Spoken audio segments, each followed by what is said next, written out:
This is the BiggerPockets Podcast, show 345. You're listening to BiggerPockets Radio, simplifying real estate for investors large and small. If you're here looking to learn about real estate investing without all the hype, you're in the right place. Stay tuned and be sure to join the millions of others who have benefited from BiggerPockets.com, your home for real estate investing online. Hey, what's going on, everyone? This is Brandon Turner, host of the BiggerPockets Podcast, here with my co-host, my friend, my mentor, Mr. David Green. What's up, buddy? AKA your sidekick. But that's okay.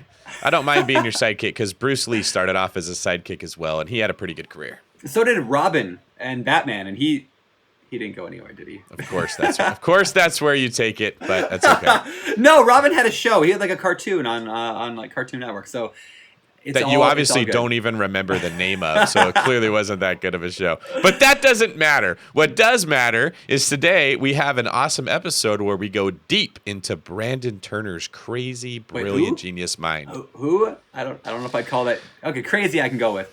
Genius, that's not even close. But thank you for that warm introduction. Yeah, that's today's show. It's actually what sidekicks do.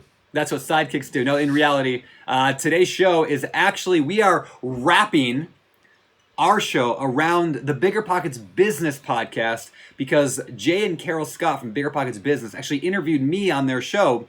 But because we talked about real estate like most of the time, because I'm kind of obsessed about it, because we talked about it almost the whole time, I talk about like why I'm building my mobile home park business, why I chose that, why it might not be the best niche in the world, but it doesn't matter why I chose it anyway. We talk about that and so much more. If you're interested in just kind of hearing like, I guess, the mindset behind explosive growth, you're going to hear about that today. And a lot of it revolves around this idea of intention. That's like my word of the year, maybe even word of the decade is intention. That's why we even launched, and in fact, it's out today, the Intention Journal from BiggerPockets. It's a completely updated, brand new real estate journal that is actually being launched today. And just like last year, if you've been listening to the show for a while, last year we launched it for a limited time. And it sold out within like a few weeks. But we also included a mastermind group with it. We're including the same thing again today. So if you want to be part of a real person mastermind group with people that are on the same journey as you, check out the Intention Journal, biggerpockets.com/journal. You can find it there. But we'll talk about more about that later on in the show. Last thing, make sure if you're listening to today's show and you like it on the BiggerPockets Business Podcast, make sure you subscribe to their podcast as well. Jay and Carol do an amazing job of interviewing people. In fact, I heard a rumor, a little bird told me that a certain Mr. David Green is going to be on an upcoming show as well. Is that a true rumor that you're going to be on the show soon? Yeah, it is. They interviewed me, and honestly, they have a terrific podcast. You should definitely subscribe to that. Even if you're more into real estate than business, real estate kind of is a business, so business principles will help you with your investing goals. They got me to talk about things that nobody else ever has. They asked very good questions. Wow. Deep. Well, I'm excited to listen to that one. But today, you don't get to listen to David, you get to listen to them interview me. So without further ado, let's get to the interview with Jay, Carol, and yours truly. And welcome to the show, Brandon Turner. How you doing today, Brandon? Man, I'm so good to be here. Thank you, Jay. Thank you, Carol. This is an honor. Ever since episode 1, I've been waiting for that day when you invite me on the business show. So I'm pumped. This is great. We're so glad to have you. Did you get any surfing in today or lately, or what's going on in your world? Not today. I did go yesterday, and the waves were amazing. I was not amazing, but the waves were amazing, and I like floundered around for like 2 hours. It was great. It was awesome. Okay, Brandon, I know that a lot of people who are listening to this already have a pretty good idea of who you are, but some of our listeners may not be familiar with the great Brandon Turner. So some people know you as a real estate investor. Some know you as an entrepreneur. Some know you as the face of BiggerPockets. Some know you as that really cool guy with the cool beard living in Hawaii, living the dream with his family. Can you take us back and just give us a brief synopsis of what you've done, where you've come from, what you're currently doing? Sure. Wow, that's quite the intro. I do all those things. I don't know if cool beard's the right way. I think homeless looking beard is probably the better way to describe it. But there's a fine line. There's a fine line. Yeah, I'm on the other side of that line. But I got into real estate early on when I was 21. Before that, my very first business idea, I don't think I've ever even told you guys this. My first business idea before, like when I realized I might be an entrepreneur someday, is because I wanted to, kids could get this. I hated the fact that I had to take my car in when I was like 19. I had to take my car in to get the oil changed. And I hated that entire process. I was like, why doesn't somebody just come to my house and change my oil for me? I was like, that's a total, like, I mean, people do it at houses, so why isn't that like a thing? So I started like this business plan. I drew up a logo and all this stuff for a mobile oil change business. And that's all I ever did with it. Because when you were 19? That was when I was 19, yeah. And Check I was it like, out. yeah, I was like, I'm going to make an oil change business that goes to people's houses and changes their oil for them. And I'm like, I would pay for that service because I hate going somewhere. And I had done my own oil myself for, all through high school. And then I went to an apartment complex where I couldn't actually change it in my apartment complex. So anyway, that was kind of what sparked the idea. And I never did anything with it, which obviously speaks to the lesson of like ideas are a dime a dozen. It's what you do with them that matters. So I never did anything with it. Years later, I found out somebody actually did this. I don't know if they're successful, but I heard the mobile oil change thing was a thing. Anyway, so at the time I was like, that was the first time I had ever thought I could start my own business of any kind. And that one didn't work out because honestly, I think the reason why is because I wasn't passionate about it. I think that's probably pretty important. So anyway, from there, I decided to I flipped a house. I lived in it. I bought it. Didn't know what I was doing. Fixed it up, sold it, made like 20 grand. And I was like, I'm retired. Like, not quite. But like, I felt like I had made more money. Yeah, stupid money, right?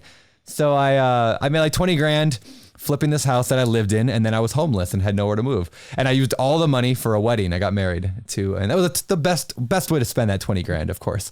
And yeah, that moved me into, I bought a duplex. I lived in half of it and rented the other half out because I thought, well, I could live cheaper. Today we call that house hacking.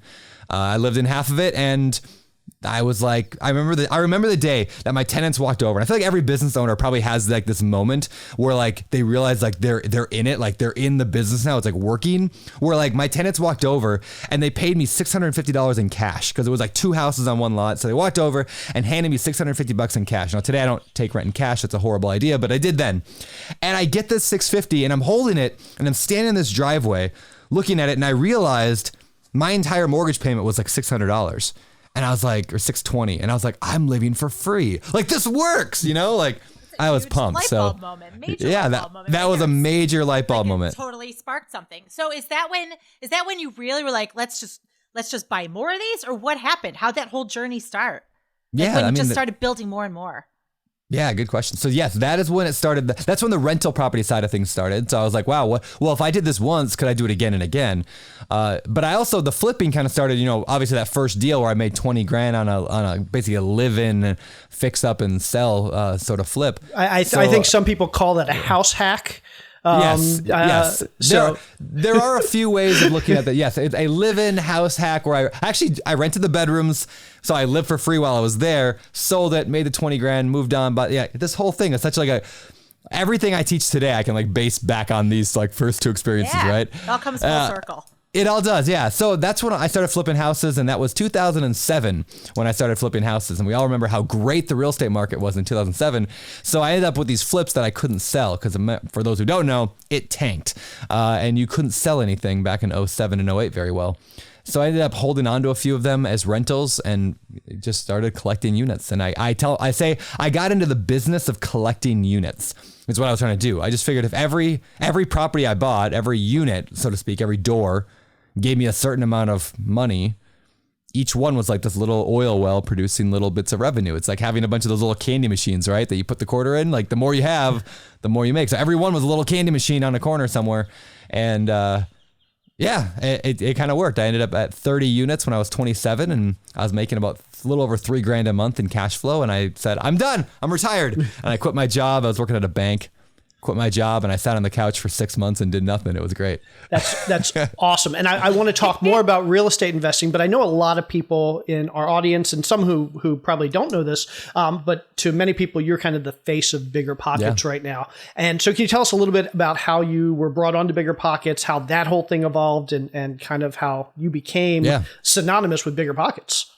Yeah, so that's exactly at that point. So I'm sitting there on my couch for like 6 months doing nothing, much of anything, and I had no job at the point, and I was like, well, this is really boring. Like, what do I do with myself? So I started writing. I remember looking online. I think I even downloaded some like ebook from somebody that was like how to make money on the internet, And I was like, that'd be fun to start an internet business. And so I started like writing a little bit. I started a blog. It was called realestateinyour20s.com. And I thought, well, maybe I'll be the guy that's in his 20s, like teaching people how to invest in real estate.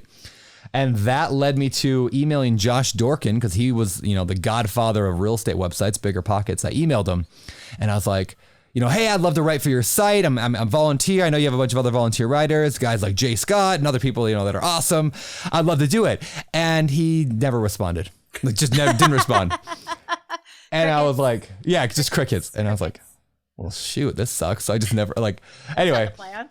Yeah, that was the plan. So like 4 months later, what happened was Josh, like 4 months later, finally emails me back and was like, I'm so sorry I didn't see this email. Somehow he got lost. You know, Josh is a big deal and, you know, doesn't have time to read all his emails. So he missed that one. But somehow he came across my site because I was just continuing to write and then asked me to come write for him. So I started writing for him. We became friends on Facebook.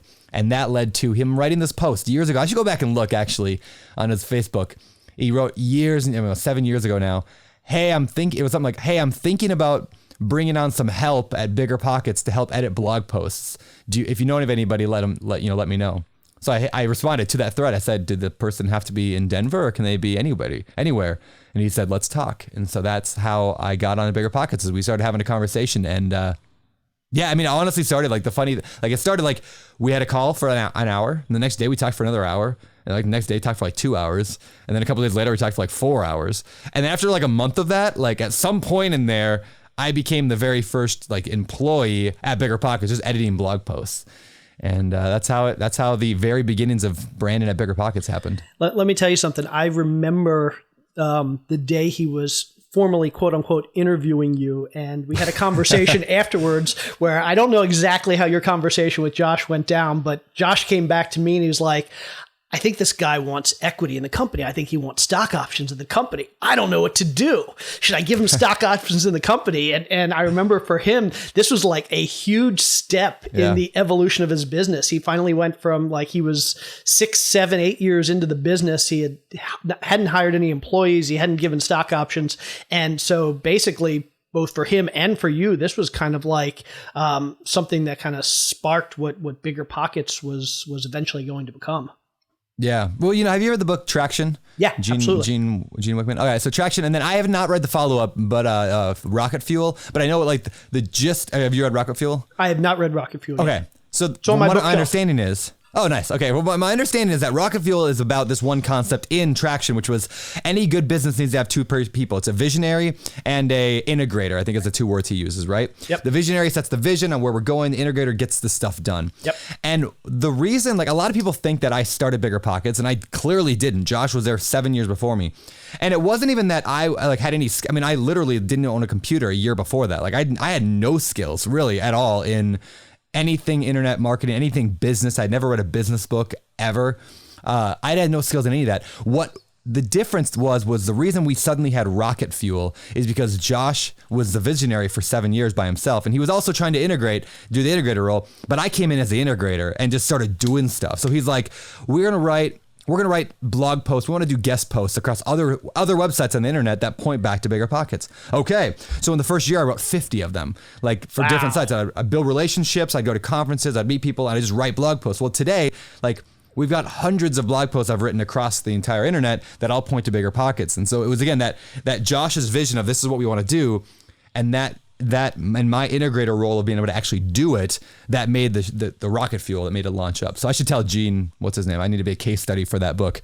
Yeah, but seriously. Yeah, that's what happened. Well, and you mentioned, Braden, you didn't even have a computer before any of that started. And it sounds like before all this, other than your own personal blog, you were just busy collecting units, right? So that really was your first foray into internet marketing.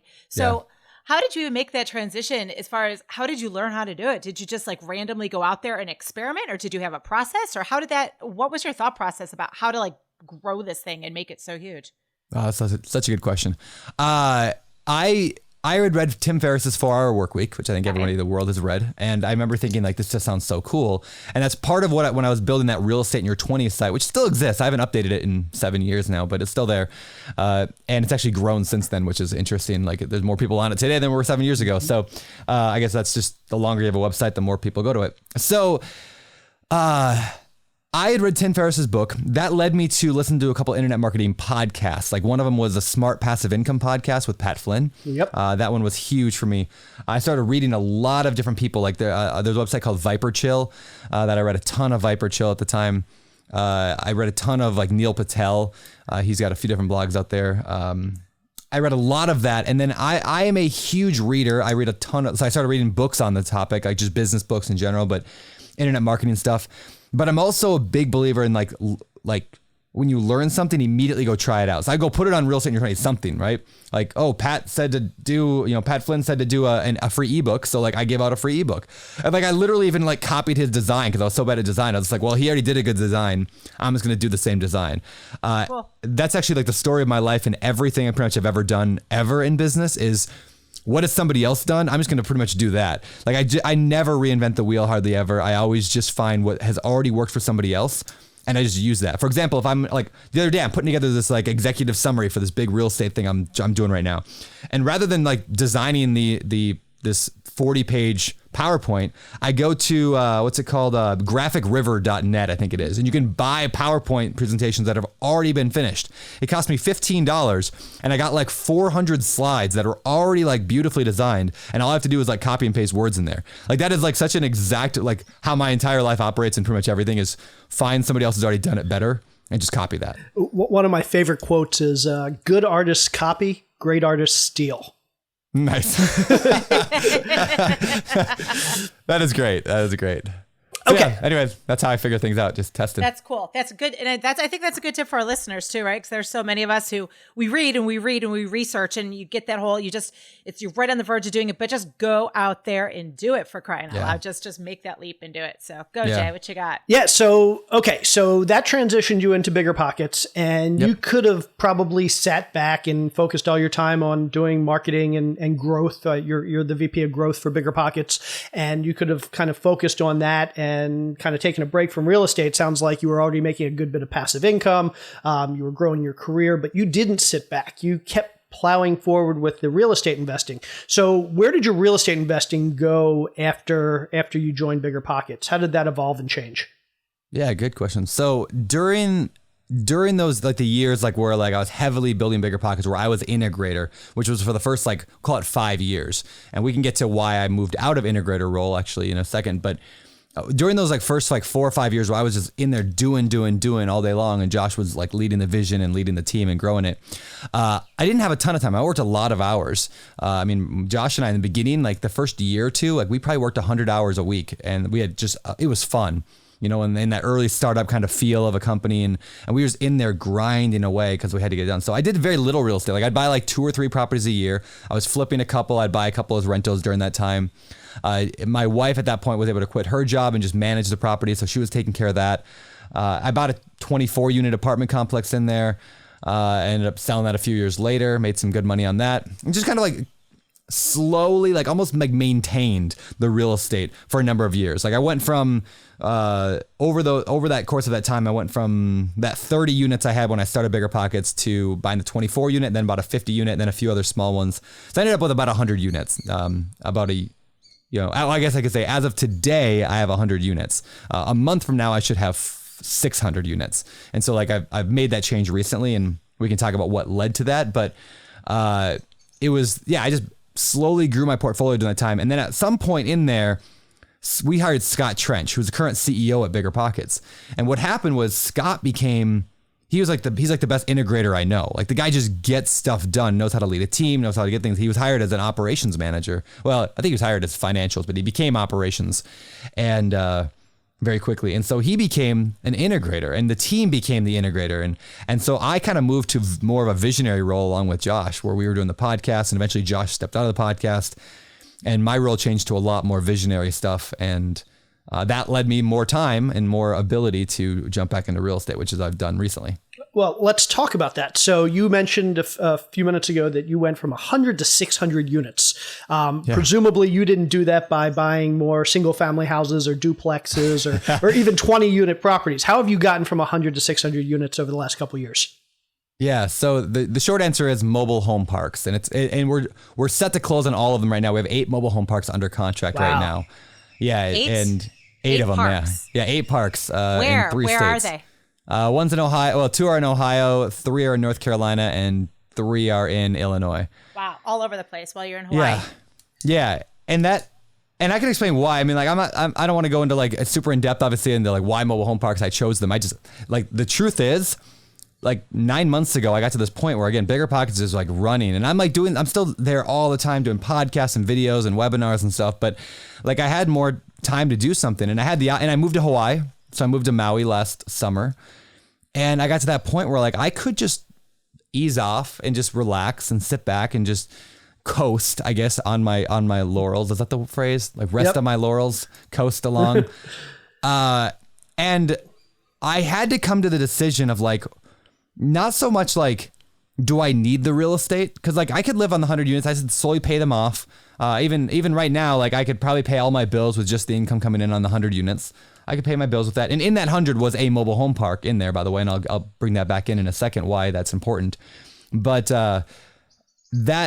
that I came to this decision where I had to make a decision, I guess, for week after week after week on the podcast. I'm talking to these real estate investors about what they're doing, talking to business owners. And like I'm giving advice on things like, to especially new investors of like, you just got to go for it and set some goals. And I found myself kind of stagnant, right? Because I didn't need it. And there's this famous quote, I'm going to butcher it, but basically like the enemy, it's like the enemy of good is like complacency, isn't that it, or something like that? You know what I'm talking about? The enemy of great is good. The enemy of good is complacency. Yeah, whatever. Like that. Complacency. Yeah, basically like I was fine. I was very complacent. Like I had enough money coming in. I mean, book sales have skyrocketed over the last couple of years. People seem to buy a lot of BiggerPockets books, which has been great for you and I. Yep. And I mean, you guys and so it's like, what do you do next? What do I do next? And I would meet with a lot of other people who had sold businesses and made millions of dollars, and they're asking the same question, what's next? And some of them for years have been asking the question, well, what do I do next? Because at the end of the day, everyone's trying to find like, what is that? Like people want to find, what's that next thing? What should I do? Whether it's, hey, I own this McDonald's. Should I expand? Should I buy another location, or should I just keep the one I have? Or should I add this new product line to my business? And people get stuck. And I know I was stuck in this, like, I don't know what the perfect thing to do is. I don't know what the right thing to do is for a long time. And then finally I realized that was the wrong question. Like the question is not what's the right thing there. It's not like there's a beach out there and somewhere in that beach there's a hidden gem under the sand and I'm out there looking everywhere for it. I'm like, where is it? It's here somewhere. My purpose, my passion, it's here. I got to go find it. For me, it was like I finally realized that like I can bury whatever I want anywhere. Like, I mean, I have the choice on that beach. Like, I'm not stumbling across something that was predefined for me and I got to find out what it is. It's like, I can create it. So I shifted the question in my head from what's the right thing for me to what would be awesome. And like, what would be awesome to have? It doesn't mean it's the right thing because I don't think there is a necessarily right thing. I mean, there's a lot of wrong things. Like, I'm not going to go and become a meth addict or something like that or turn into Breaking Bad style. But I don't know if there's a right thing that's like been predefined for me. So I said, what would be awesome? What would be cool? And at that time, I read a book called The Vivid Vision by a guy named Cameron Herold, called Vivid Vision. It's a short little book. And in there, he makes the point that of your vision, you should have a vivid vision for your life, for your business. And that's not like a vision statement. It's not like a mission statement for your work. Like, we're going to do this. What it is like a 3-dimensional deep dive into the future. Like if you could get in a time machine and look 3 years, he says 3 years or 4 years in the future, what does that look like? And so I read this book on a plane. It took me an hour to read it on one plane ride from I think it was from Omaha to Salt Lake City. And then from Salt Lake City to Maui, that entire flight back, I spent the entire thing drafting out my vivid vision. Awesome. Yeah, that changed everything. Everything in my life. Yeah, just looking at what would make it awesome. So can you share with our audience like some of the process as you were mapping out that vivid vision of yours? Like how do you go through, how do I help me, Brandon, how do I figure out not what's next for me, but what would be awesome? What are some of those steps I would take internally and to just really kind of tease out those ideas? Yeah, a great question. So 2 years ago, I went to Nashville, Tennessee, and a buddy of mine there runs a music production company. He's a big songwriter, has a ton of hit singles that he's done. His name's Seth Mosley, super legit guy, and also a real estate investor. That's how we actually got to know each other. But anyway, I went to Nashville and we traded. I went and spoke at his real estate event. He had like a real estate, he has like a meetup called Music and Money. If you're in Nashville, you should go to it. It's great. And I went to this Music and Money, and then he traded me, hey, you come out here, I'll pay for your flight and whatever, you speak at my event. And if you come out here, we'll spend a day in my studio.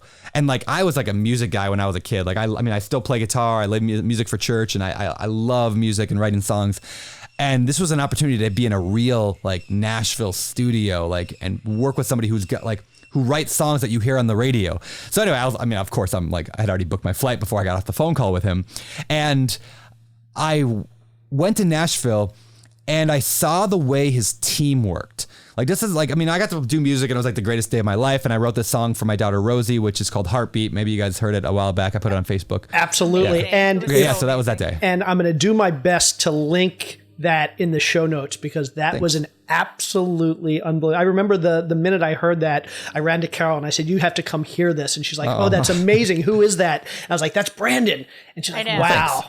But spoiler alert, make sure every one of you grabs an entire box of tissues before you listen to the song, because it hits you right here. It's amazing. It's so amazing. Well, anyway. Thank you. Okay. Well, anyway, so that was the day, right? So I mean, like, I got to record in the studio. But what really came out with that in that time was seeing how his team worked. And what I mean by that is he had like 4 or 5 people working there. They showed up kind of when they wanted. They kind of went home when they wanted, but they all worked all day long and more. They hung out at night afterwards, going out for drinks. They all had like these people are world class at what they do. Everybody was just like a rock star at what they did. And I saw this and I was so inspired by it at the time. And it made it like, I mean, still to this day, I talk about it all the time, how much of an impact that had on me. And I thought, that would be cool. Like, what if I had a team of people? So I started from that end, start with the end in mind, right? I said, what would it be like to have that, like a team of people that I just loved and I wanted to do life with, like to a large degree, and hang out with every day. Not because I had to go hang out with these coworkers, but what would it be like to have a life where I could like do work and do meaningful work with like rock stars. And I started from there and I worked backwards. So that's the recommendation to have is, again, think in your past, like what just inspires you to be like, I want that. And then I could work backwards. So I said, what does that look like? And so on this plane ride, that's what I did. I said, well, what would it look like? I would need to have 4 or 5 people. Okay. So what would they all be doing? Well, what if I had like an acquisitions manager who's in charge of buying deals full time? And what if I had somebody who was just in charge of managing the property manager? So like an asset manager. Okay. What if I would also then need, oh, by the way, this also, let me caveat here. At the time we interviewed Tim Ferriss on our podcast, and he says this thing often, and he said it on our show as well, is start asking, what if it was easy? Like, what if it were easy? So I'm like, well, what would it look like to have a big real estate business with five people and it was easy? So that's where these roles came from. It's like, well, I don't want to handle the finding the deals. I'm not going to handle managing the properties afterwards. I'm not going to manage the money. I'm going to need an investor relations person raising money.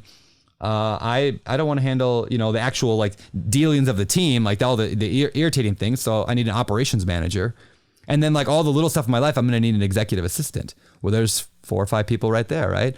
And so I worked backwards from that. And like, I can actually, like, for those watching on video, I'll just turn on my camera real quick and show you. This is what my Vivid Vision ended up looking like. It's kind of hard to see here. But what it is, it's a giant poster. And so there's a lot of ways to do it. My friend Seth, who owns a music company, he did a Vivid Vision and he made his a trifold pamphlet. Like you open up in 3-fold and it was like, welcome to, full circle music. And it was the year 2021. And here's what we are and here's what we do. And that was his creative way of doing it. And I love the pamphlet. And other people do just a blog post. I've seen that style. Some people just like have painted a picture. They don't even have words. They paint a picture. It's like whatever like sparks you creatively. So I did a newspaper article written about my company 3 years in the future. And it's called the $50 Million Surfers. And it says how a small team of adventure seekers built a real estate empire. Hold on, I gotta read this out. Helped millions achieve financial freedom and kept their humanity intact. And I basically then wrote an article, like it starts even like, December 31st, 2021, Maui, Hawaii. Open Door Capital is blah, blah, blah, blah, blah. Like, and it's just like an article. And I go through everything from like, what do we do? How many units do we have? What does the media say about us? How do we generate leads? Like, how do we feel about the business? How do other people feel about us? What do our employees think? What kind of benefits do they have? I mean, things like, I could go on all day, but I can even take a picture if you guys. We can put it on the show notes page. I can even show you the entire thing. I would love that. And I'll tell you, this is so timely. Literally, what was it, Carol? 2 hours ago, Carol and I were sitting down talking. So a lot of people who listen probably know we moved down to Florida a few months ago, and we spent the summer kind of getting settled. Our kids went back to school today, and basically, I walked into Carol's office this morning with kind of this dilemma that I'm ready to do something big next. And I know Carol's in the same boat. She's ready to do something next. And literally 2 hours ago, we were talking about what is that next thing? How do we figure out that next thing? Because I've had some ideas that just, they don't get me excited. The same thing you were saying. They didn't get me excited. And I walked out of that 2 hours ago saying, okay, we'll keep thinking about it. And I love this idea of a vision and creating a vision and actually creating something physical that defines your vision, whether it's an article, whether it's a pamphlet, whether it's a movie, whether it's a book, whether it's a fake biography that kind of, and it sounds like a lot of these are, what you're doing is it's like writing a letter from your future self to your today's self. This is where I am 3 years, 5 years, 10 years in the future. And just like you were saying, you work backwards from there. It's working backwards. Figure out where you're going to be in 3, 5, 10 years and just work backwards. Yeah. Totally. And it also feels like doing it in that manner almost gives you something tangible where you hold yourself accountable to that. Like you almost owe it to yourself to find the way to get to that so that you are achieving that really awesome thing that matters to you. So with that, Brandon, like, what's the plan to get to be that $50 million surfing real estate company, right? Like, how do we take this big, hairy, audacious goal that you have, mapped out in your amazing newspaper article, and how do you take that big thing and break it down into smaller pieces or whatever you do to actually make it reality? And I want to generalize that even more, because anybody that knows Brandon, either just by listening to this or through your backstory, I mean, the amount you've achieved is incredible. You've done your 100 units, you've done another many hundreds of units of mobile home. You've written best-selling books. You are the co-host of one of the biggest podcasts in the world. You are basically the face of one of the biggest real estate investing forums and communities in the world. And on top of that, I'm not to take anything away from you, a lot of people do some amazing things in business. They do a tremendous amount. But on top of that, you've moved to Hawaii. You put your family first. I know that personally, and people that have talked to you, I've seen that you put your family first. You put your wife first. You're raising your kids. You're surfing every day. How do you manage your time and optimize your productivity such that you can not just achieve all this, but you can juggle it successfully? Oh yeah, good questions. All right, so the answer to both those are I'll kind of say similar stuff. So first of all, once I have the vision, by the way, includes stuff about personal life as well. So I start from a vision of where I want to be. And then I work backwards to, okay, well, in order to have that vision, what does that look like in terms of a goal for year one? Like, what do I have to have in year one? And so my goal was to have 100 more units under contract this year, or to buy this year. And like I said, I think I'm at 500 right now, which it's funny when you set a vision for yourself and you have just complete clarity on where you're going. It's amazing the speed at which you'll get there, faster than you ever thought. Like I wanted 1,000 units, $50 million of real estate in 3 years. If I really want it, I'll accomplish it this year. I mean, I'm halfway through the year now and I'm halfway to the goal. Like I could probably accomplish it by the end of the year. But so I worked backwards from that to have a 1 year goal to then set 90-day sprints where I'm like, I use like this, I have the 90-day journal that we're actually launching, I think today. So I use that to take the 1 year goal down to a 90-day goal. And then from there, it has like a section for like weekly battle plans. So like, what is this week? What am I accomplishing this week? I mean, just this morning, we're recording this on a Monday morning. This morning was I do my weekly battle plan every Monday morning. So I go through, I'm like, what are my 3 goals that I'm working most towards? And that includes, to go to your question, Jay, it includes things about family. Like so many people are good, especially business owners, are great at setting goals for their business. And they're great at saying, we're going to get this, we're hit this benchmark by this date. But they completely ignore setting goals for their family or for their relationships, for their health and fitness. It's like people feel like you can only choose one thing. And if there's like one message I think if I can get out to the world is like, you can have it all. Like you really can. Like you're not gonna be perfect. You're not gonna be world-class in every single thing that you want to do in life. But you could be pretty good in every area as long as you're focused and tracking every area that's important to you. But the reason your marriage sucks is because you're not regularly evaluating your marriage. I mean, most likely. The reason Hey, be careful. Yeah, not you. Yeah, Okay. You guys, I know you do. Like you look at your life and you're like, well, how do we do this better? I mean, my wife and I, every January 1st, we go out together and we do this goal setting retreat. Just me and her at the beach out in Washington State, and we review last year's goals. We set this year's goals. We do. In fact, 2 years ago, we set a goal on January 1st. Like a year and a half ago, 18 months ago, we set a goal that we were going to someday, within 5 years, we were going to have a home in Hawaii that had an extra unit that people could come and visit us and stay with us. We wrote that down as our 5-year goal or 5-year vision, right? But again, like I said earlier, when you have crystal clarity on a vision, the speed at which you can accomplish that like improves dramatically. And so it took us we bought a house 6 months later in Hawaii, even though we could never. Yeah, right. Yeah. It's like get clarity, like real clarity on what you want. And again, it doesn't matter that much what you want. Like you're not stumbling across it. So just pick something that's cool, get clarity, like real clarity. I mean, my vision is like, I don't know, it's probably 2,000 words. Like it's long. It's not just like, this is how much money we make. It's everything. And then start working backwards towards it and you'll get it accomplished much faster. So anyway, I have my goals. I have things that I like, health and fitness wise. And the truth is like, if you want to improve all those areas, like I said, you can have it in all areas of your life. It doesn't require a tremendous amount of work in any of them. This is like if I had one like secret to goal accomplishment or like success, it's in that. Let me try to you ever read a book like how long does it take to read a typical book? I've used this analogy a lot, but I'll say it again. Like, are you guys reading anything right now, like book wise? I'm reading a book called The Alchemist. Okay, I've read that. That's a great book. Good book. Well, let me actually ask you this question. I'm gonna change it. Is there any book you're reading right now that you've been reading for months? Like you just haven't gotten through it. Like you started it 6 months ago or a year ago. Yeah, about 90% of the books on my bookshelf I've been reading for 10 years. Okay, yes. Does it now? If you were to tell somebody I've been reading this book for 10 years, like you are the slowest reader on the planet. I mean, come on, like 1 word a week. But of course, the truth is, what do? We pick it up and read for an hour. Yep. We put it down.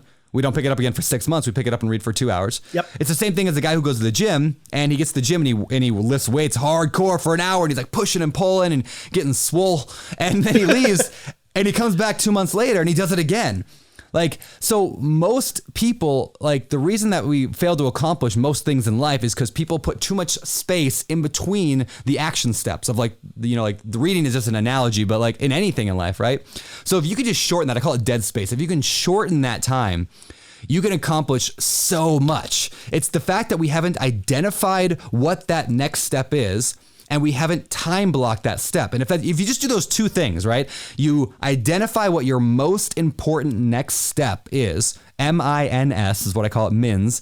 Identify your MINS and then time block it. Put it on your calendar. Identify it and then put it on there. Like you'll get that done. If it's like every day you read for 20 minutes, you can read, I think I've heard the stats, like you read 50 books a year if you just read 20 minutes a day. Yep. Right? It's the consistency of doing that, over and over and over and over. Identify what your most important next step is and then put it on your calendar. And so like, not to sound like I'm turning into a pitch here, but like that's what this whole journal like that we're launching today, like that's what we have a spot in there. Like what is your most important next step for this goal? And the fact is we just don't identify it usually. Like we just don't even, it's probably a 5-minute task. We just don't do it. Yeah. But I also think it's also that second part of that equation, Brandon, just like you said, it's the identifying it, but then blocking it in there and not letting anything interrupt it, no matter what, that has to be solid in there. Yep. Yeah. And so it's funny because my follow-up question was going to be, tell us about some of the tools you use to basically capture these goals and ensure that you're actually held accountable. And you mentioned the journal and you said it's a 90-day journal. Yes, so it's a 90-day journal. It's called the Intention Journal. We launched it a year ago, a previous version that was called the 90 Days of Intention Journal. We're just relaunching it now, a brand new version of it called the Intention Journal, because technically it's 90 days long, but somebody could use it, if they had a 180. We don't want people to be like, well, my goal is going to take a year, so I don't need this journal. Fine, you can still use the journal. So we relaunched it. We changed a couple things, made it a little bit better. I like it 10 times more, but the original one was great, and I still use it. But now the new one's being launched. I'm going to switch to that one because it's just got a few things that we were like, oh, what would be really cool is to add this in. It's just based on based on science, research, psychology, as what actually helps people get things accomplished. So yeah, identifying your mins, putting it on your calendar. There's a spot where the new edition now has a calendar spot in there. Identifying what that is, and then actually getting it done. And Carol, you brought up that really good point of actually doing it, right? Because here's a funny thing: if you had a call today with, insert politician's name here, Barack Obama, Donald Trump, somebody that you really like, right? Somebody or Bill Gates, right? You had a call with Bill Gates today at 4:00. Would you show up to that call? Of course you would. Of course. Yeah, who wouldn't show up to that? Elon Musk wants to come over for coffee today at 5:00. You going to be there? You drop everything. But then who's more important in your life for your future, Elon Musk or you, right? Elon Musk is not that important. So why would we treat an interview with Elon Musk that much more important, and yet we treat ourselves, appointments with ourselves, dates with ourselves, with such disregard of, it's just Brandon. I don't have to go to this appointment. It's just me. And changing that mindset of this is the most important thing I can do ever is huge. I absolutely love that. Can you share with us, and again, like you said, I don't want to turn this into a pitch for the 90-day intention journal, but this is because we're talking about goals and we're talking about productivity and we're talking about tools that we use to achieve that. I want to dig into this a little bit more. So can you give us an idea of what are one or two of the business and the personal goals that you're tracking in your journal right now? Yeah, sure. So this morning, I'll show you. I got 3 goals. So I have a spot in the journal for 3 goals. And by the way, quick side story. So back January 1st, I started a 90-day sprint. I was doing things on quarters. So January, February, March. My 90-day goal that I set on January 1st was to put 1 mobile home park under contract and have it at least 50 units. That was my 90-day goal. And the next one was to have a 34-inch waist. And the next one was to spend less than an hour per day on average on my phone. So so one of those was a business goal, was real estate. One of those was a fitness goal. And one of them was I'll call it family goal, because I knew that the best way for me to be a better husband and a better father was to spend less time on my phone. Because the average person spends 4.5 hours a day on their phone, and I knew I was right up there with them. Stop staring at me, Carol Scott. Yeah. Do you feel my eyes shooting lasers? Yeah. If you guys don't track that stuff, man, just tracking it makes you feel like a piece of crap. But then what you measure gets changed, right? I don't know. There's a lot of quotes about that, but what you measure is going to change in your life, and so. Once you start measuring and tracking your time. So anyway, those were my 3 goals originally from my 90-day goal. And so every day I'd wake up, every single day, and I write down what time did I wake up? Did I drink water this morning? That's huge important. Did I do some kind of exercise? Did I read? I read something out of a business book, something out of a spiritual book, right? Then I go, here's my I'm grateful for. So I do that every single morning. Then I'd work through, here's what my goals are. And writing down your goals every single day, I think, is one of the most important things you can do. So I write down, here's those 3 goals. Boom. That way it's always top of mind. Because again, it's not that we can't achieve our goals. It's that we let days, weeks, months go by before we focus on them. So honestly, let me be real here. The last week and a half, 2 weeks, I have not been very good with my journal. I've had people visiting. I was off island for a little bit, and I've not been very consistent. I've gained almost 10 pounds in the last 2 weeks. Why? I lost 40 pounds in the past year. I've lost 40 pounds and I've just gained back almost 10 of them in 2 weeks. Why? Because I took my eyes off the goal. I stopped writing my goal every single morning. So this morning I was like, dang it, I'm getting back into it. I got to build that habit again, because I was so good for the first 6 months of it, right? And that happens. Even I'm the guy that wrote the journal. It happens. So anyway, here's where I'm going with that story. Every day I got up and I did this. I reviewed my goals, identified what is the next thing I got to do. What is my weekly outcome? What do I need to get done this week to be on track for my 90 days, right? What's the most important next step? I put it on my calendar. I get it done. At the end of 90 days, the goal was to get 50 units under contract. We ended up getting 300 units under contract. Wow. And so completely blew by the goal, because I just once you have a vision and you have a target that you're hitting and you have that clarity, you'll achieve the results you want much faster. So this was so important, is having this system, I guess, in my life. Okay, so that's a cool system. Yeah. So while we're on it, let's turn this into a little pitch, because I think that's okay. Because now I'm intrigued. Where if I want to get the Intention Journal that you and BiggerPockets have just launched, can you tell me a little bit more about how I can get it and where I go and what I get? Gladly. BiggerPockets.com/journal. It's really simple. BiggerPockets.com/journal. The new one that's being launched today is super, super high quality. We actually just upped the quality significantly. It costs us a whole lot more money, but we're still selling up for the same price because I wanted something that was so it's got this leathery, it's not actual leather, it's vegan, but leather feeling cover. It's got ribbons in there. It's got all this cool stuff that we didn't have last time, so it's very, very cool. There's a bunch of bonuses that come with it. So if you do buy it, for example, you get a goal setting class that I'm actually hosting. It's a video that I'm basically hosting on goal setting, and a live online productivity masterclass on how I get basically how to get twice as much done in half the time. But then most importantly, and this is where I think we could go next real quick, is you actually get access to an accountability group. So Mastermind Groups are a huge piece of everything I've ever done successful because I've been a part of Mastermind Groups. And I saw that of how being together with 3, 4, 5, other people who are also working towards their goals has been so big for me. So we incorporated, so anybody who gets the journal also gets invited to join a mastermind group of your own with other BiggerPockets people who bought the journal. So you can all have your own goals, but you meet together based on your schedule. And we just put you together and give you some guidelines and rules kind of to work your mastermind group. And then it's yours. You can actually do it. And in fact, I think more people last time we launched the journal, a year ago almost, more people bought the journal because of the mastermind groups than because of the journal itself. And so if you don't even want the journal, you just want the mastermind group, just get the journal and just join the mastermind group. It's been huge for me, is having this group of, I work with 2 guys right now. We're in a group of 3 right now, and it's Chris and Seth. And these 2 guys and us, we meet together at least every other week. Sometimes we try to get a call in every week, and just constantly spurring each other on towards, hey, what is your goal? Where are you at on your goal? What are you struggling with? How can we help? It's been huge. This whole idea of a mastermind, it's funny because the last year or two, that's the big thing. Everybody's talking about, you got to do a mastermind group, and what mastermind groups are you part of, and who are you networking with, and where are you flying to do your mastermind group? But for those of us that have been in business and real estate investing for a long time, we've been doing this mastermind thing forever. We all have those people that we surround ourselves with. You and I have been chatting on and off about real estate for the last 10 years. Ever since I found your blog, you probably found my blog, and you just have those people in your life that you can bounce things off of. But formalizing that relationship and holding each other accountable and making each other define your goals in detail, really, it takes it to the next level, and it forces you to really take action and continue to take action.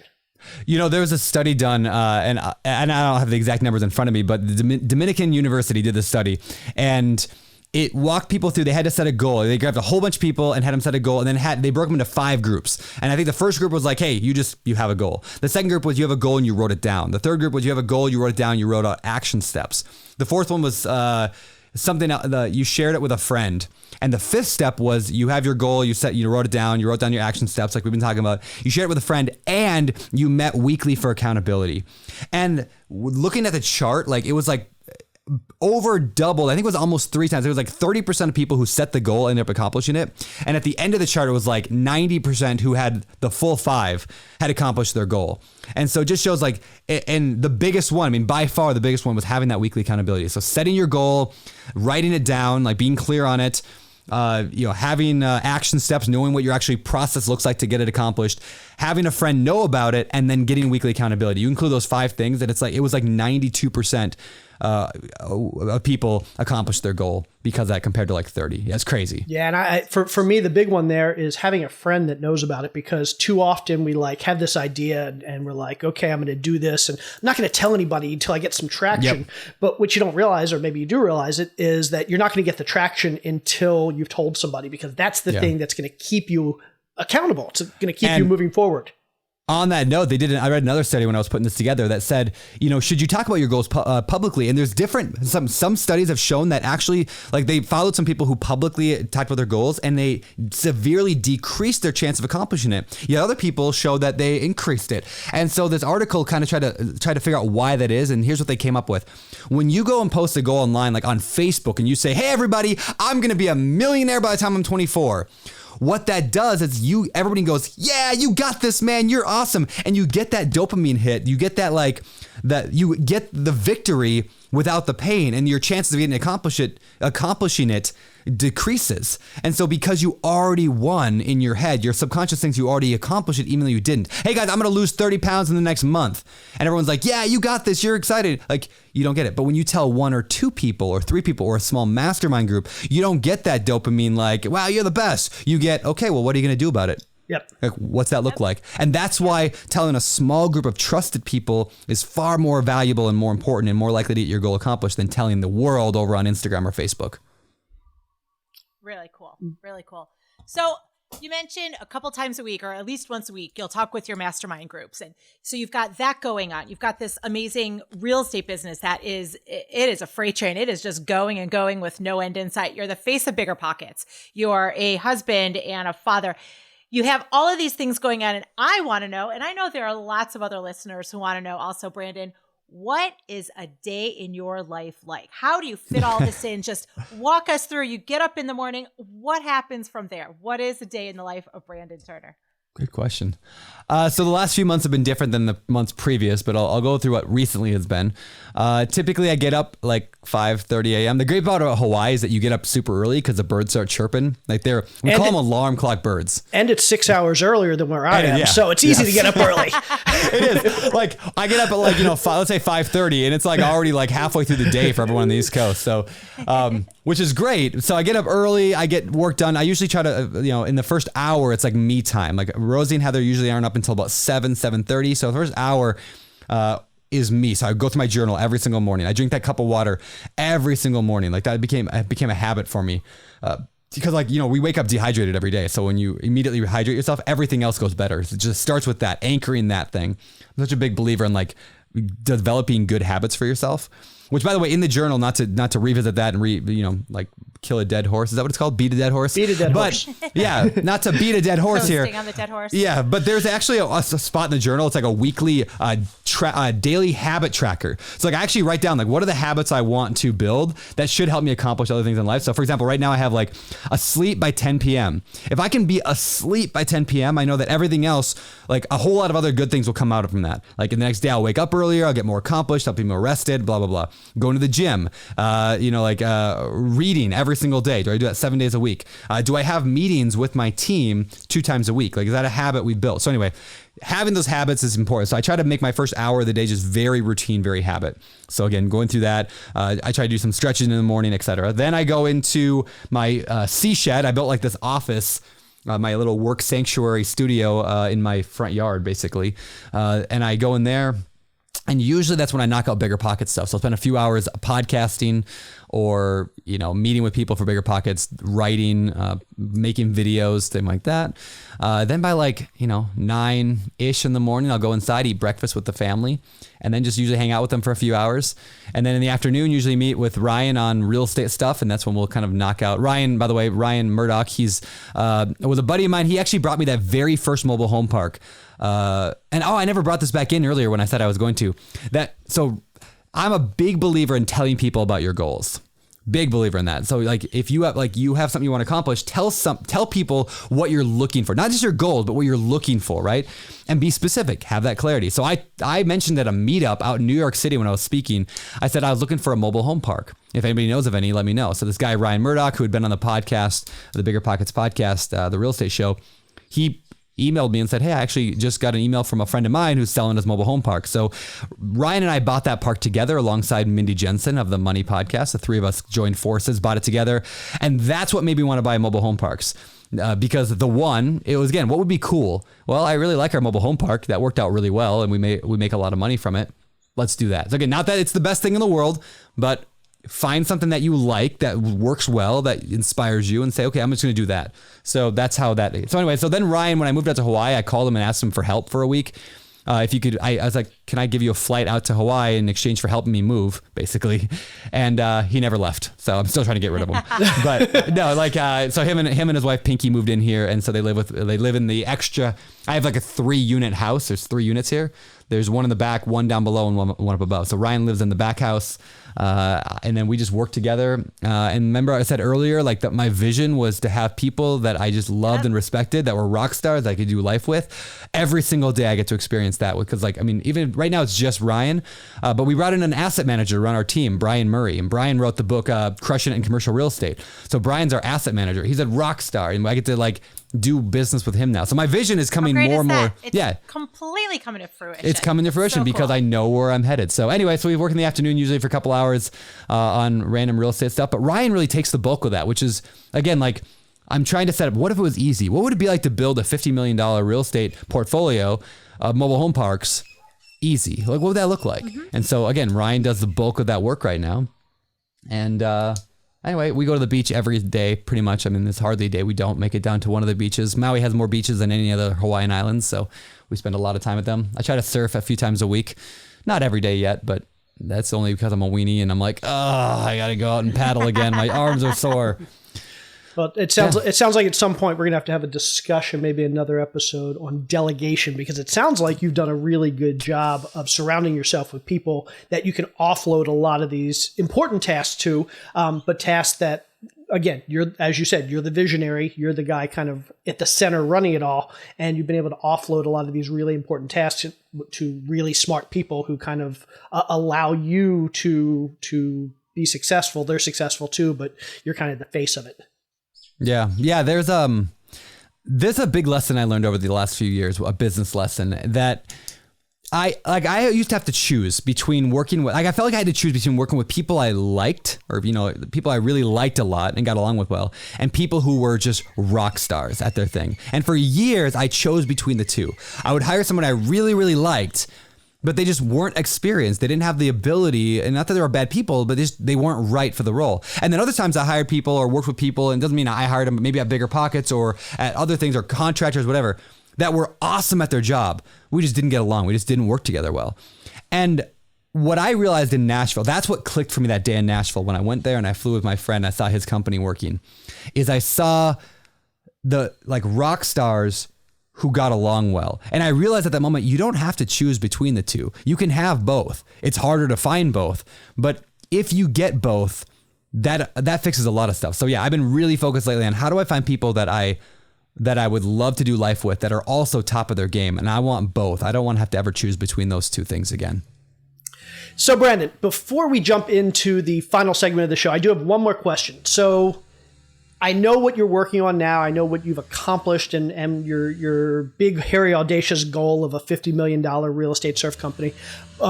Real estate surf company, something like that. Yeah, we can call that. Real estate, surf, palm trees, coconuts, whatever it is. Just a lifestyle business that makes a lot of money. Yeah. Yeah. So is there anything really big other than that on the horizon for you? What else what's the other, if anything, in your intention journal right now? Yeah. So the real estate thing, I mean, is the big focus right now. I mean, for business wise, growing the real estate thing. So I created like a fund, like I have a 506c fund, so I can raise money now officially from accredited investors, which means I can actually legally talk about it on a podcast. So anyway, I have that going. I mean, that'll be full by the time this episode comes out, but I'll probably do more. I'm sure I'll do more. But I'm excited about that. I was just raising money and helping other people kind of be able to do it. Planning on writing more books. I got like 3 in my head, and I was telling you guys before we recorded, I've got like the covers spec'd out for new books, real estate books, but I haven't actually written them yet. But again, it goes back to the clarity thing though, right? Like I have like a very clear vision on what the book is going to be, and I've outlined it. Now I got to actually do the work of writing down. So I deliberately did not put that in my journal this quarter because I'm like, I know I'm not going to get to it. So I'm not even worrying about it. I'll probably add it next quarter. The quarter after will be, and I will write a book in 90 days. Like that will be my 90-day goal. And I will break down to my weekly, hey, by this week I need to have this many words written. And today I need it, like, it's really going from vision to 90 day to quarter to whatever. So That's a big one. And other than that, just, I got a little baby boy on the way. So Yay! My wife is pregnant. So yeah. Rosie's going to have a little brother. Yeah. I'm pumped for that. But really, it's fleshing out the vision on where I'm going to. And then at the end of the vision, it says that Brandon Turner is a New York Times best-selling author. So you heard it here first. I'm going to eventually get that New York Times name. We'll see. That's my goal. That's my vision. Cool. That's a very cool Yeah. goal. Let me know if you need a co-author on that one. Okay, I will. But I have to backtrack just a touch. Do you think new little baby Turner will come out with a big, amazing beard? Yes, clearly. Like Baby Boy Turner, which we still don't have a name for him yet. We're trying on different names, but we'll get one eventually. It's actually a requirement. We'll put him back in if he doesn't have the beard yet. Perfect. And we'll wait until he has one. I like the priorities for sure. Yes, very priority. Awesome. Okay. Well, now let's move on to the final segment of the show. It's something that we call the 4 More, where we're going to ask you 4 questions. And then after that, we're going to give you an opportunity to tell us a little bit more about where our listeners can find out more about you. Sound good? Sounds good. That sounds awesome. Okay. I am going to take the first question, if that's okay with you, Carol. Go for it. Alrighty. Brandon Turner, what was your first or your worst job, and what lessons did you take from it that have helped you succeed since then? First, can I answer both because they're different? First Absolutely. job was I carried out groceries at a grocery store for my first job. It was pretty good. I mean, it taught me like the value of hard work and customer service. So I did that for a little while. Worst job I ever had was probably, and I hope my old boss isn't listening to this, but I worked at a bank for like a year. At a national bank as like a banker who opened checking accounts and credit cards for people and lines of credit, home equity loans and stuff like that. That was I gained a lot of experience and I'm really good today with the financing side of things because of it. But man, like the pressure, you guys have heard about the whole like Wells Fargo drama a few years ago about like these people like were like opening up. I have 25 checking accounts. Why? Because we were told if you don't open X amount of checking accounts this week, you're going to lose your job. And so like I would literally be like, hey, who wants to check it? Like everybody in the branch would open up checking accounts for each other because we had to have them because there was such pressure to perform. And like we lived, the town had 3,000 people in it. Like I can't really do that much to get people. So anyway, that was a horrible job. I remember like I'd stare at the clock just watching that minute hand tick by, right? And like it was like 9:05 and I'm like, it's just 7 hours more, 7 hours, 55 minutes more. Carol and I used to walk into our local Wells Fargo branch. That's where we always banked. And there was a woman there and it doesn't matter, but I'm not going to mention her name, but literally we would walk in every day. She'd just kind of wave us over and just beg us, will you just open up one account, please? It'll help me so much. I already have the paperwork. All you have to do is sign it. Exactly. Yep. That's exactly what we had to do, stuff like that as well. And I didn't work for Wells Fargo, but it was another competitor of theirs, and it was just horrible. Like people listen to this show, like some of you guys are like still working a job like that. Like I feel for you. Like that day, like when Sunday night comes and you just dread going to sleep because you know you got to wake up in the next morning. Like, man, there's so much better out there. Totally. Yes. Absolutely. Yeah. Okay, I'll take the next question, Brandon. What is an opportunity along the way that you've said no to, and do you think it was the right decision? Oh, wow. That's an unbelievably good question. An opportunity I said no to.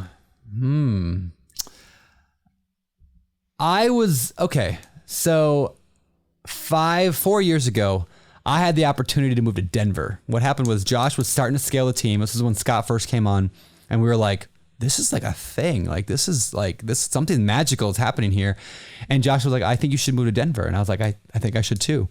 And so Heather and I were finally on board. Like we were on board with going, and it was we were like all for it. We were going to sell our house, and it was like a huge opportunity to move to Denver and be a bigger part of the actual team. Because a lot of people don't know the inner workings of BiggerPockets, but like I'm like the only guy really who's not in Denver. There's a couple others now. Kevin here, who's a producer of our podcast, he's out in DC, and we have a couple of developers in the UK. But everybody's at the office, right? And we could see that was the way it was going.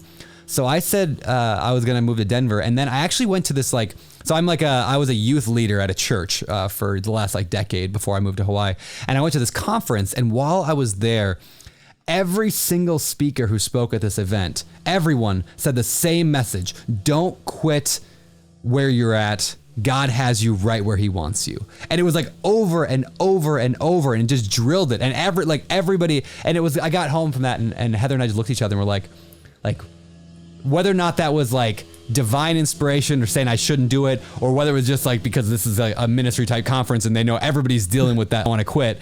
But like, we were like, we can't go. Like, we're needed here. And I would say definitely that was the right choice. I mean, I love BiggerPockets and I love everything about them, but I am not a corporate guy. I am not a 9 to 5 commute kind of a person. And I think I would have been driven crazy and probably wouldn't be here today if I would have had to do that. Instead, I spent another 2 years at home building up real estate and moved to Hawaii, which much more suits my personality. So I think I'm glad I made that choice. If you were meant to be in Denver, you'd be in Denver. You're meant to be in Hawaii. That's what I feel like. I feel like, so like, side note, like when we actually went to Denver, looked for places like that we could live, and nothing just felt right. Then we thought, a couple years later, we went to Hawaii, after this whole thing, came to Oahu, spent 3 months on Oahu looking everywhere. Nothing felt right. And it wasn't until we flew over to Maui for a couple of days, just for a quick weekend trip. And Rosie fell asleep in the car and we were driving around. And we drove down this highway and I saw a open house sign. And because I'm a real estate investor, we like to stop at open houses sometimes. So I drove up to this neighborhood and I went to this open house and I stood on this front lanai, this like porch, we call them lanais in Hawaii. I stood on the lanai and I just looked at the ocean and I was like, this incredible ocean view and the pool and I was like, I found it. Done and done. It's done. And You were home. Yeah, right there. That's what it was. Earlier I said like that with opportunities in business, it's not like you're like uncovering something hidden in the sand. With a home though, I think you are oftentimes. Like it's almost like that home was already mine and it fits. So I was meant to live in this home, but I was not meant to move to Denver. That's awesome. Great Love answer. it. Okay. Question number 3. What's the worst advice that either you've been given or that's popular in our industry, your industry, the real estate industry? And how do you take that advice and turn it around to make it good advice? Oh, wow. I'm going to go with follow your passion. And I'm totally stealing this from that book, Deep Work. And So Good They Can't Ignore You, both by Cal Newport. But he makes this point, and I completely agree with him. People are always like, I got to find my passion and then follow it. And so I really like baking cookies. So I want to open a bakery because I'm following my passion. But as anybody who's read the E-Myth knows, like that's generally a horrible idea because following your passion tends to make it no longer your passion. Yep. And so if you completely follow, like just like whatever you like doing, I mean, I really like music, but I don't follow music passionately because I don't think I'd enjoy it much if I was in the business of it. I liked politics until in college I did an internship for a person running for U.S. Senate. They won, and I never wanted to be in politics again. So it's not about following your passion. It's about picking something that makes you feel good and fulfilled. Doesn't mean it's your biggest passion in the world. And then working at it until the work becomes your passion. Because if you don't love the work involved, you'll never accomplish it. There's that book, The Subtle Art of Not Giving an F, where he makes the point in there that we shouldn't look at goals as much as what do we want to accomplish. We should say, what pain are we willing to put up with? And so like the people who are in shape are the people who like the pain of working out. The people who are good at real estate are the ones who like the pain of analyzing deals and negotiating. And so, yeah, don't necessarily follow your passion, but be diligent in your work so that the work becomes your passion. The pain becomes your passion. Love it. Very cool. Okay, Brandon, what is something that you have splurged on that was totally worth it? A multi-million-dollar house in Hawaii. Can't argue with that one. Here's the backstory, and I don't think I've ever told this on the BiggerPockets real estate show either. But here's the story of the house. Like it's like a almost $2 million house. I mean, I make good money, but I also recognize we're in the greatest economy in the history of mankind, and that what happens in the good economies is that people who make good money, people are buying a lot of books, and my real estate's doing really well, and the vacancy rates are nothing. So what people do in good times is they then overspend and oversplurge, and then the economy changes and they lose all that, right? There's like the boom and bust cycle that happens. And so the real estate gurus who were, huge back in 2005 lost everything in 2007 because they were buying jets and fancy houses in Hawaii. And I looked at that and I guess I'm self-aware enough to go, I don't want to be that guy again. And so I wasn't going to do it. And the guy who actually convinced me to do it was David Green, my co-host on the BiggerPockets real estate show. And he said, well, let's talk through this. It's 3-unit property, right? What could you rent your house? If you had to come home and the economy changed and you had to just rent out your property, what could you rent the top unit for? What could you rent the bottom unit for? What could you rent the other unit for? And he walked me through that math, and I realized, oh yeah, I'd actually break even, maybe make a little bit of money by owning this property in Hawaii. He's like, okay, so then ask yourself, 30 years from now, 20 years from now, a house with an ocean view in Maui, is that going to be worth more or less than the 1.7 you're buying it for? Good point. I'm sure it's going to be worth a whole lot more. So you're telling me, Brandon, that worst case scenario, you have to rent out your property, make money every month in cash flow, go live somewhere else that you get to choose at that point, and then that property over the next 20 years gets paid off and is now worth $4 or $5 million. That's worst case scenario? Worst. And I'm like, that's worse. I'm like, yeah, you're right. That is kind of worst case scenario, isn't it?